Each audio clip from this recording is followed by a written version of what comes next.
UK news ಸುದ್ದಿವಾಹಿನಿಗೆ ಸ್ವಾಗತ. ವೀಕ್ಷಕರೇ, ನಾನು ಎಂ ಶಿವಪ್ರಕಾಶ್. ಪ್ರಕಾಶ್ ಕುಟುಂಬದವರು ಲಾಭಕ್ಕಾಗಿ ಉದ್ಯಮಗಳನ್ನು ಮಾಡದೆ ಸಾಂಸ್ಕೃತಿಕ ಪರಂಪರೆ ಉಳಿವಿಗಾಗಿ ಶ್ರಮಿಸುತ್ತಿದ್ದಾರೆ ಎಂದು ಕನ್ನಡ ವಿಶ್ವವಿದ್ಯಾಲಯದ ಉಪಕುಲಸಚಿವ ಶಿವಪ್ರಕಾಶ್ ಹೇಳಿದರು.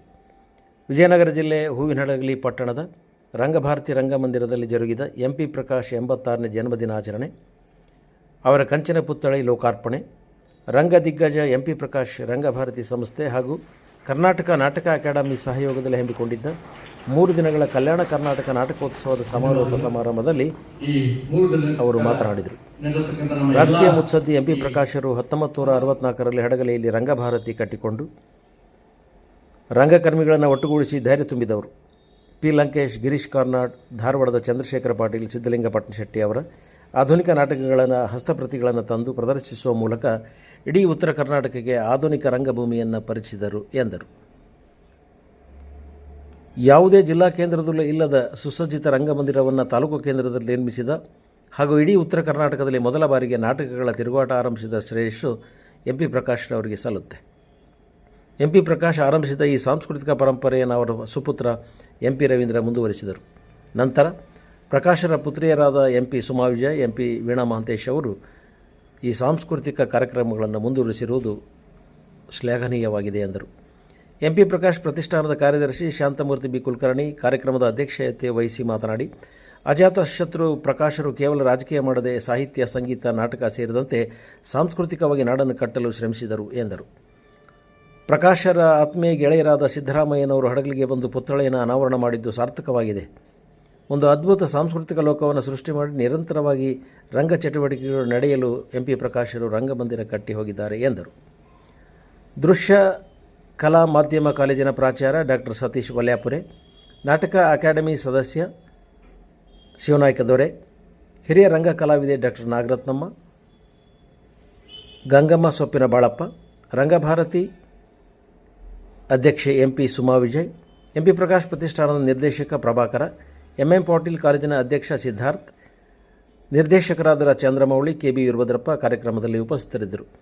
ರಂಗಭಾರತಿ ಸೂರ್ಯಶಿಖಾರಿ, ಬೆಂಗಳೂರಿನ ಪ್ರಯೋಗ ರಂಗದ ಕಾಲಜ್ಞಾನಿ ಕನಕ, ರಾಯಚೂರಿನ ರಂಗದನಿ ಕಲಾವಿದರಿಂದ ಇವ ನಮ್ಮವ ನಾಟಕಗಳು 3 ದಿನಗಳ ಕಾಲ ಯಶಸ್ವಿಯಾಗಿ ನಡೆದು ಪ್ರದರ್ಶನಗೊಂಡವು. ರಂಗಭಾರತಿ ಕಾರ್ಯಾಧ್ಯಕ್ಷ ಸುಮಾ ವಿಜಯ್ ಪ್ರಾಸ್ತಾವಿಕವಾಗಿ ಮಾತನಾಡಿದರು. ಶಿಕ್ಷಕ ಮಂಜುನಾಥ್ ಹಿರೇಮಠ್ ಕಾರ್ಯಕ್ರಮವನ್ನು ನಿರ್ವಹಿಸಿದರು.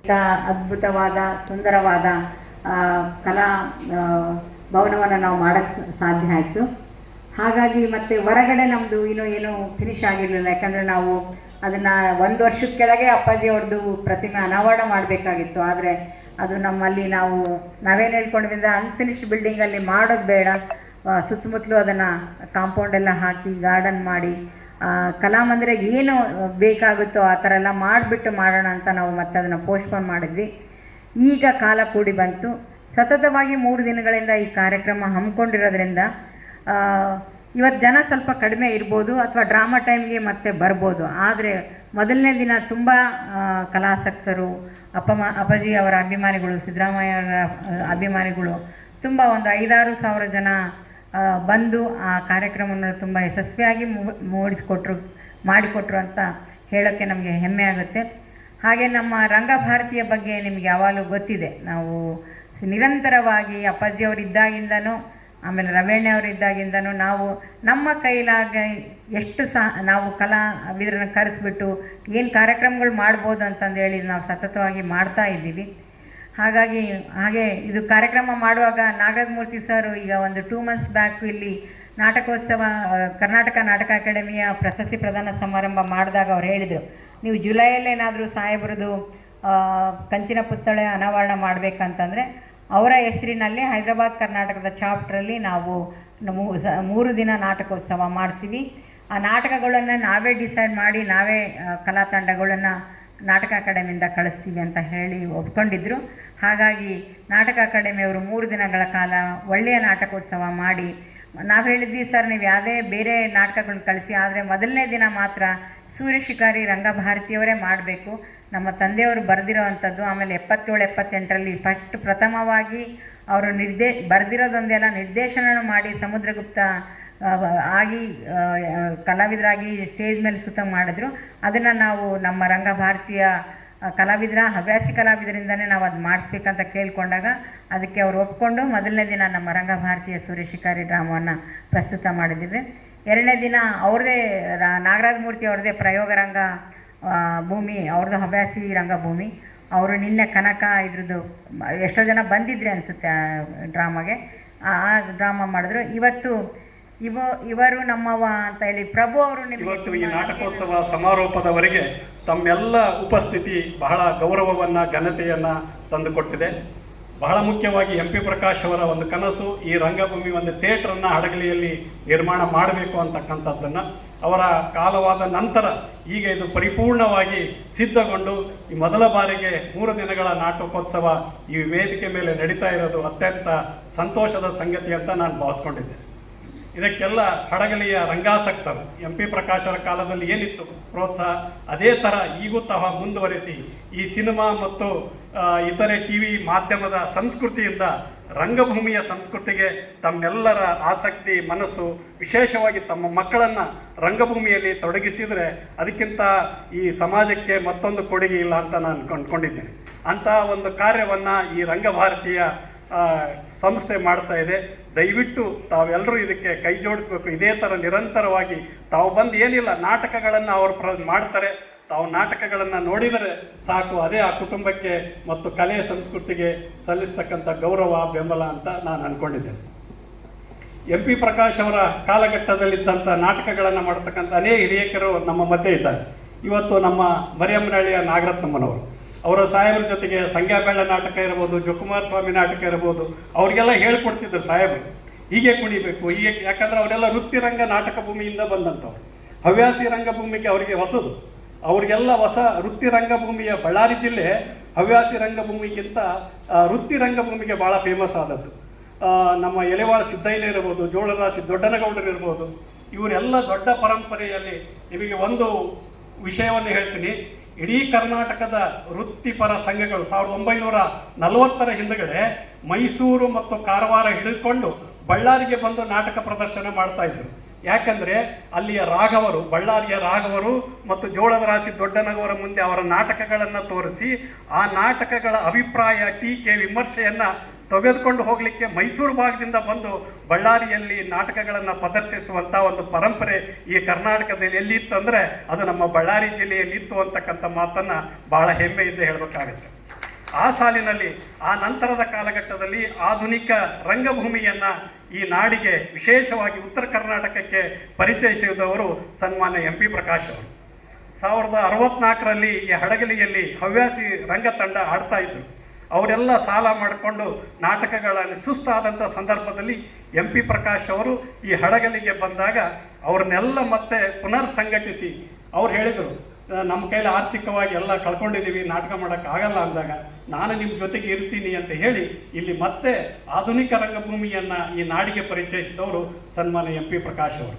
ಯಾವ ಬೆಂಗಳೂರಿನಲ್ಲಿ ಪಿ ಲಂಕೇಶ್ ಅವರ, ಗಿರೀಶ್ ಕಾರ್ನಾಡ್ ಅವರ ಆಧುನಿಕ ನಾಟಕಗಳು ಪ್ರಯೋಗ ಆಗ್ತಿದ್ವು, ಇತ್ತ ಧಾರವಾಡದಲ್ಲಿ ಡಾಕ್ಟರ್ ಚಂದ್ರಶೇಖರ್ ಪಾಟೀಲ್, ಸಿದ್ಧಲಿಂಗ ಪಟ್ಟಣ ಶೆಟ್ಟಿ ಇವರ ಆಧುನಿಕ ನಾಟಕಗಳು, ಅದು ಗೋಕರ್ಣದ ಗೌಡ್ಸ್ಯಾನಿ ಇರ್ಬೋದು, ಕುಂಟ ಕುರುಬತ್ತಿ ಇರ್ಬೋದು, ಕೊಡೆಗಳು ಇರ್ಬೋದು, ಇಂಥ ಆಧುನಿಕ ನಾಟಕಗಳನ್ನು ಚಂಪಾರವರು ಬರೆದಾಗ ಆ ಎಲ್ಲ ನಾಟಕಗಳನ್ನು ಹಸ್ತಪ್ರತಿ ತಂದು ಅವು ಪ್ರಯೋಗ ಆಗಿದ್ದು ಹಡಗಲಿಯ ನಮ್ಮ ರಂಗಭಾರತೀಯ ಥಿಯೇಟರ್ನಲ್ಲಿ ಅಂತಕ್ಕಂಥದ್ದು ಚರಿತ್ರೆಯಲ್ಲಿ ಇದು ದಾಖಲಾಗ್ತಕ್ಕಂಥ ವಿಷಯ ಅಂತ ನಾನು ಭಾವಿಸ್ಕೊಂಡಿದ್ದೆ.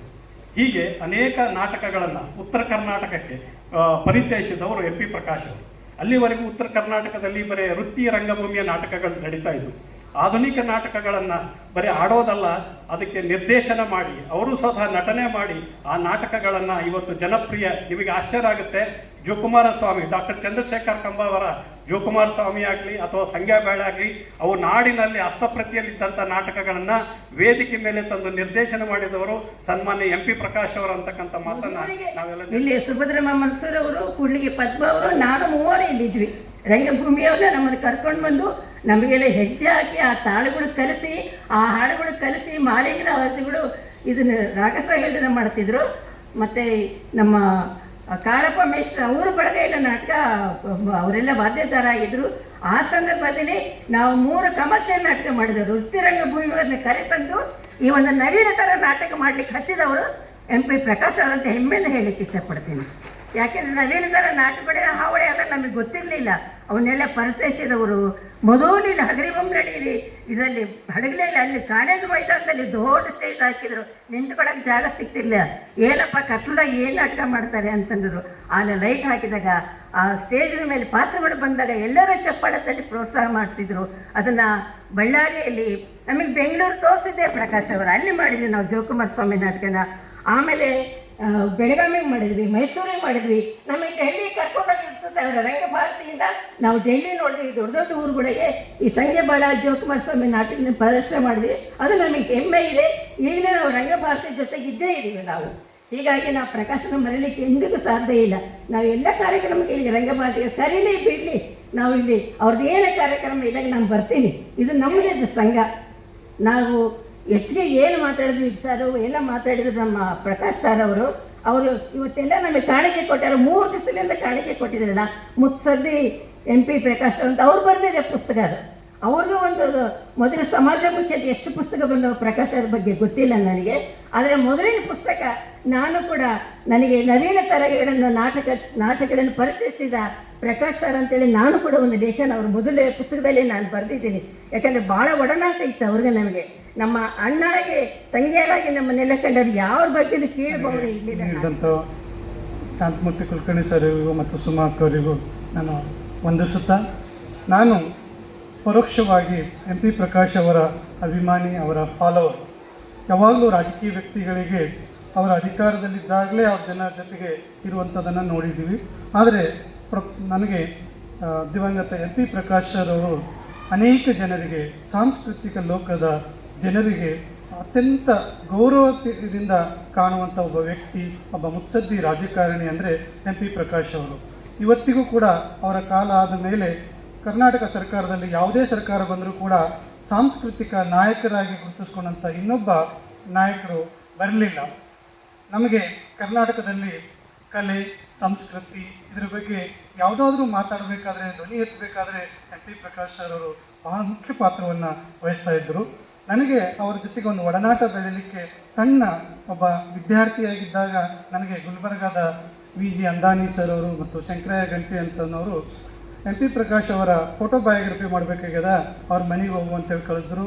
ನಾನು ಬೆಂಗಳೂರಲ್ಲಿರುವಂಥ ಅವ್ರ ಮನೆಗೆ ಹೋದಾಗ ಅವರಿಗೆ ಅವರ ಎಲ್ಲ ಛಾಯಾಚಿತ್ರಗಳು ಇಲ್ಲಿಂದ ಹೂವಿನಡಗಲಿಂದ ಸುಮಾರು ಅವರು ಚೀಲಗಟ್ಟಲೆ ಕಟ್ಟಿ ಅಲ್ಲಿಗೆ ಕಾರ್ನಲ್ಲಿ ಕಳಿಸ್ತಾ ಇದ್ದರು. ಅವುಗಳನ್ನು ಸ್ಕ್ಯಾನ್ ಮಾಡಿ ಅವುಗಳನ್ನು ಆಯ್ಕೆ ಮಾಡಿ ಅವರ ಕುರಿತು ಅನೇಕ ಕಲಾ ಪ್ರದರ್ಶನಗಳು, ಅಂದರೆ ಅವ್ರ ಚಿತ್ರಗಳಿರುವಂತಹ ಅವ್ರ ಬಯೋಗ್ರಫಿ ಚಿತ್ರಗಳ ಮೂಲಕ ಅವರ ಬದುಕನ್ನು ತಿಳಿಸುವಂಥ ಒಂದು ಫೋಟೋಗ್ರಫಿ ಎಕ್ಸಿಬಿಷನ್ ಮಾಡುವಂಥ ಸದವಕಾಶ ನಮಗೆ MP ಪ್ರಕಾಶ್ ಅವರು ದೊರಕಿಸಿಕೊಟ್ಟಿದ್ರು. ಅದಕ್ಕಾಗಿ ಹೂವಿನಡುಗೆಯಲ್ಲಿ ಕೂಡ ಒಂದು ಕಲಾ ಪ್ರದರ್ಶನವನ್ನು ಅವ್ರು ಮಾಡಿದ್ದೇನೆ. ಆವಾಗ UR ಅನಂತಮೂರ್ತಿಯವರು ಬಂದಾಗ ಕೂಡ ಅವರಿಗೆ ನನಗೆ ಅಭಿನಂದನೆಗಳನ್ನು ತಿಳಿಸಿದರು. ಆವಾಗಲೇ SP ಬಾಲಸುಬ್ರಹ್ಮಣ್ಯ ಅವರು ಬಂದಿದ್ದರು ಆ ಕಾರ್ಯಕ್ರಮಕ್ಕೆ. ಅಂಥ ಕಾರ್ಯಕ್ರಮಗಳಲ್ಲಿ ನನಗೆ ಅವಕಾಶ ಕೊಟ್ಟಿದ್ದರು. ಶಿವಮೊಗ್ಗವರಾಗಿರುವ ಅವರ ಇಡೀ ಕುಟುಂಬದವರು ನನ್ನನ್ನು ಅತ್ಯಂತ ಆತ್ಮೀಯವಾಗಿ ಕಾಣ್ತಾ ಇದ್ರು. ನಾನು ಬೀದರಿನ ಒಬ್ಬ ಸಣ್ಣ ಹಳ್ಳಿಯಿಂದ ಪ್ರಕಾಶ್ ಅವರ ಕಾರ್ಯಕ್ರಮಗಳನ್ನು ಮಾಡಿದ್ವಿ. ಅಲ್ಲೆಲ್ಲ MP ಪ್ರಕಾಶ್ ಅವರ ಫೋಟೋ ಪ್ರದರ್ಶನವನ್ನು ಅವರು ಮಾಡಿಕೊಟ್ಟಿದ್ದಾರೆ. ಎಷ್ಟು ಅದ್ಭುತವಾದಂಥ ಕಾಂಟ್ರಿಬ್ಯೂಷನ್ ಅದು ಅಂತಂದರೆ, ಮುಂದಿನ ತಲೆಮಾರಿಗೆ, ನಾಳೆಯ ಪೀಳಿಗೆಗೆ MP ಪ್ರಕಾಶ್ ಅವರು ಹೇಗಿದ್ದರು, ಅವ್ರು ಏನೇನು ಮಾಡಿದರು ಅನ್ನೋದರ ಸಚಿತ್ರವಾದಂಥ ಒಂದು ಮಾಹಿತಿಯನ್ನು ಅವರು ಸಂಗ್ರಹ ಮಾಡಿದ್ದಾರೆ. ಅದಕ್ಕೂ ಮಿಗಿಲಾಗಿ ಒಂದು ಫೋಟೋ ಬಯೋಗ್ರಫಿ ಅನ್ನುವಂಥದ್ದನ್ನು ಅವರು ತಂದಿದ್ದಾರೆ. ಅಂದರೆ ಫೋಟೋ ನೋಡಿದ್ರೆ ಸಾಕು ನೀವು, ಅವರ ವೃತ್ತಿ ಜೀವನ, ಬದುಕು, ಆಮೇಲೆ ಅವ್ರ ರಾಜಕೀಯ ಒಡನಾಟ, ಗೆಳೆಯರು, ಹವ್ಯಾಸ ಎಲ್ಲದೂ ಅದರಲ್ಲಿ ಕಾಣುತ್ತೆ. ಅಂಥ ಒಂದು ಅದ್ಭುತವಾದಂಥ ವ್ಯಕ್ತಿ. ನನಗೆ ಸಂಜೆಗೆ 5 ಗಂಟೆಗೆ ನಾನು ಸುಮಾ ಅವ್ರ ಜೊತೆಗೆ ಮಾತಾಡ್ತಾ ಹೊರಗಡೆ ಬಂದಾಗ ಅವ್ರ ಫೋನ್ ಬಂತು. ನಾನು ಸಮಾರಂಭಕ್ಕೆ ಬರ್ತೀನಿ ಸರ್, ಈಗ ಹೊರಟ್ಬಿಡ್ತೀನಿ ದಾವಣಗೆರೆಯಿಂದ ಅಂದರು. ಬಹಳ ಸಂತೋಷ ಆಯಿತು. ಯಾಕಂದರೆ MP ಪ್ರಕಾಶ್ ಅವರವ್ರನ್ನ ಸಚಿತ್ರವಾಗಿ ಅವರು ಕಟ್ಟಿಕೊಟ್ಟಿದ್ದಾರೆ, ಈ ನಾಡಿಗೆ ಕಟ್ಟಿಕೊಟ್ಟಿದ್ದಾರೆ. ಅದಕ್ಕೆ ಅವರು ಅಭಿನಂದನಾರ್ಹರು ಅಂತೇಳಿ ನಾನು ಭಾವಿಸ್ತೇನೆ. ಮತ್ತು ನಮ್ಮ ಪ್ರಭಾಕರ್ ಅವರು, ನೀವು ಅವ್ರನ್ನ ಗಮನಿಸ್ರಿ, ಅಪ್ಪಟ MP ಪ್ರಕಾಶ್ ಅವರ ಶಿಷ್ಯ. ಈ MP ಪ್ರಕಾಶ್ ಪ್ರತಿಷ್ಠಾನ ನಾನು ಬಾಳಪ್ಪನವರು ಕನಸು ಕಂಡಾಗ ಅದಕ್ಕೆ ಆರ್ಥಿಕ ಸಬಲತೆಯನ್ನು ತಂದುಕೊಟ್ಟವರು ಪ್ರಭಾಕರ್ ಅವರೇ. ಎಲ್ಲ ಅವರ ಗೆಳೆಯರ ಹತ್ರ ಹೋಗಿ ದುಡ್ಡು ಸಂಗ್ರಹ ಮಾಡಿ, ನಾನು ಇವತ್ತು ಮಧ್ಯಾಹ್ನ ಸುಮಾ ಅವ್ರ ಜೊತೆ ಮಾತಾಡ್ತಾ ಇದ್ದೆ. ಇಂಥದ್ದೊಂದು ದೊಡ್ಡ ಕಾರ್ಯಕ್ರಮ ಮಾಡೋದಕ್ಕೆ ಈಗಿನ ಕಾಲಕ್ಕೆ ಅಧಿಕಾರ ಇಲ್ಲ. ಅಂಥ ಸಂದರ್ಭದಲ್ಲಿ ಒಂದು 20 ಲಕ್ಷ ರೂಪಾಯಿಗಳ ವೆಚ್ಚದ ಈ ಕಾರ್ಯಕ್ರಮ ಮಾಡೋದಕ್ಕೆ ಇವತ್ತು ನಮ್ಮ ಜೊತೆಗೆ ಕೈ ಹಿಡಿದಿದ್ದು ಯಾರು ಅಂದರೆ ಪ್ರಭಾಕರ್ ಅವರ ಕಟ್ಟಿದ MP ಪ್ರಕಾಶ್ ಪ್ರತಿಷ್ಠಾನ ಮತ್ತು ಅವರ ಗೆಳೆಯರು. ಅವರು ಎಲ್ಲರೂ ಏನು ಸಂಗ್ರಹ ಮಾಡಿದರು ಅದನ್ನು ನಾವು ಧಾರಾಳವಾಗಿ ಇವತ್ತು ಖರ್ಚು ಮಾಡಿದ್ದೆ. ಇನ್ನೊಂದು ವಿಶೇಷ ಏನಂದರೆ ಅವರು ಅವರು ಪ್ರಸ್ತಾಪ ಮಾಡಿದರು ತಮ್ಮ ಪ್ರಸ್ತಾವನೆಯಲ್ಲಿ. ಅಲ್ಲಿ ನಿಂತಿರುವಂಥ MP ಪ್ರಕಾಶ್ ಪುತ್ಥಳಿ MP ಪ್ರಕಾಶ್ ಪ್ರತಿಷ್ಠಾನದ ಮೊತ್ತ ಅದರ ಕೊಡುಗೆಯಲ್ಲೇ ಅದು ಅಲ್ಲಿ ನಿಂತಿದೆ. ಇದು ನಮ್ಮ ಕೊಡುಗೆ ಅಂತ ಹೆಮ್ಮೆ ಅಲ್ಲ, ನಮ್ಮ ಮೂಲಕ ಅವರನ್ನು ಪ್ರೀತಿಸಿದಂಥ ಎಲ್ಲ ಅಭಿಮಾನಿಗಳ ಕೊಡುಗೆ ಕೂಡ. ಆದ್ದರಿಂದ ಇದೊಂದು ಬಹಳ ವಿಶೇಷವಾದಂಥ ಸಮ್ಮಿಲನ ಅಂತ ನಾನು ಅಂದ್ಕೊಳ್ತೇನೆ. ಅಲ್ಲಿ ನಾಗರತ್ನಮ್ಮನವರಿದ್ದಾರೆ, MP ಪ್ರಕಾಶ್ ಅವರ ಜೊತೆಗೆ ಅವರ ನಿರ್ದೇಶನದಲ್ಲಿ ನಾಟಕ ಮಾಡಿದವರಿದ್ದಾರೆ. ಕೊನೆಗೆ ಒಬ್ಬ ವಿಶೇಷವಾದಂಥ ಅಪರೂಪದ ಮಹಿಳೆ ಇದ್ದ. ಅವರು ಮಾತನಾಡಲಿಕ್ಕಿಲ್ಲ, ಆದರೆ ನೂರಾರು ಜನ, ಸಾವಿರಾರು ಜನಕ್ಕೆ ಅನ್ನ ನೀಡಿದಂಥ ಅನ್ನಪೂರ್ಣೆ ಅವರು. ಮತ್ತೆ ಸೊಪ್ಪಿನ ಬಾಳಪ್ಪನವರ ಸಹಧರ್ಮಿಣಿ. ಸೊಪ್ಪಿನ ಬಾಳಪ್ಪನವರು ಅಂದರೆ ಬಹಳ ಸಿಟ್ಟಿನ ಉಗ್ರ ಮೂರ್ತಿ.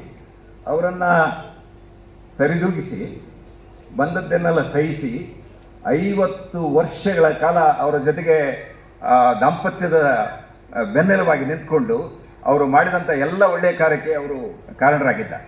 ಇದೆಲ್ಲದನ್ನು ಈ ಒಂದು ವಿಶೇಷವಾಗಿದೆ. ಇಲ್ಲಿ ಅರ್ಬನ್ ಬ್ಯಾಂಕ್ನವರಿದ್ದಾರೆ, ಅವರು MP ಪ್ರಕಾಶ್ ಅವರು ಕಟ್ಟಿದಂಥ ಬ್ಯಾಂಕಿನ ವ್ಯಕ್ತಿಗಳು. ಅವರು ಅಭಿಮಾನ ಎಷ್ಟು ಅಂದರೆ ಅವರು ಬ್ಯಾಂಕ್ನಿಂದ ದುಡ್ಡು ಕೊಟ್ಟಿದ್ದಾರೆ, ನೌಕರರು ತಮ್ಮ ವೇತನದಿಂದ ಕೂಡ ದುಡ್ಡು ಕೊಟ್ಟಿದ್ದಾರೆ. ಅದನ್ನು ಕೂಡ ನಾನು ಅಭಿನಂದಿಸ್ತೇನೆ. ಜೊತೆಗೆ MP ಪ್ರಕಾಶ್ ಅವರ ಕನಸು ಅಂದರೆ ಅದು ಮಾಮ ಪಾಟೀಲ್ ಶಾಲೆ. ಮಾಮ ಪಾಟೀಲ್ ಶಾಲೆಯ ಎಲ್ಲ ಪ್ರತಿನಿಧಿಗಳಿದ್ದಾರೆ, ಚಂದ್ರಮೌಳಿಯವರು, ಅವರೆಲ್ಲ ಆ ಎಲ್ಲ ಗೆಳೆಯರು. ಇದು ಒಂದು ಧನ್ಯವಾದ ಹೇಳುವಂಥ ಒಂದು ಕಾರ್ಯಕ್ರಮ ಅಂತ ನಾನು ಭಾವಿಸ್ತೇನೆ. ನಾವು 3 ದಿನಗಳ ಕಾಲ ಕಾರ್ಯಕ್ರಮ ಮಾಡಿ ದೊಡ್ಡ ವೇದಿಕೆಯಿಂದ ಇಲ್ಲಿವರೆಗೆ ಬಂದಿದ್ದೇವೆ. 3 ನಾಟಕಗಳ ಪ್ರದರ್ಶನ, ಸಾವಿರಾರು ಜನ ಒಗ್ಗೂಡಿಸುವಿಕೆ. ನಾನು ಎಲ್ಲ ನೋಡಿದ್ದೇನೆ, ಹರ್ಷಿತನಾಗಿದ್ದೇನೆ.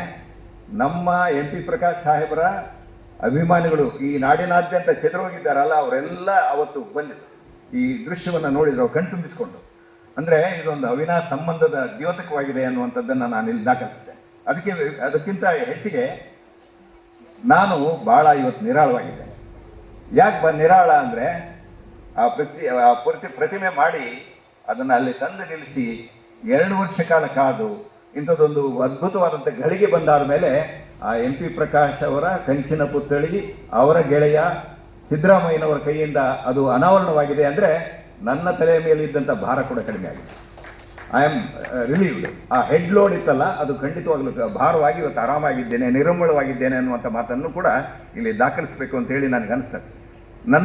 ಅವರು ನನ್ನನ್ನು ಮಗನಾಗಿ ಅಥವಾ ನನ್ನನ್ನು ಅವರು ಶಿಷ್ಯನಾಗಿ ಬೆಳೆಸಿದ ಪರಿ ಅನನ್ಯವಾಗಿರುವಂಥದ್ದು.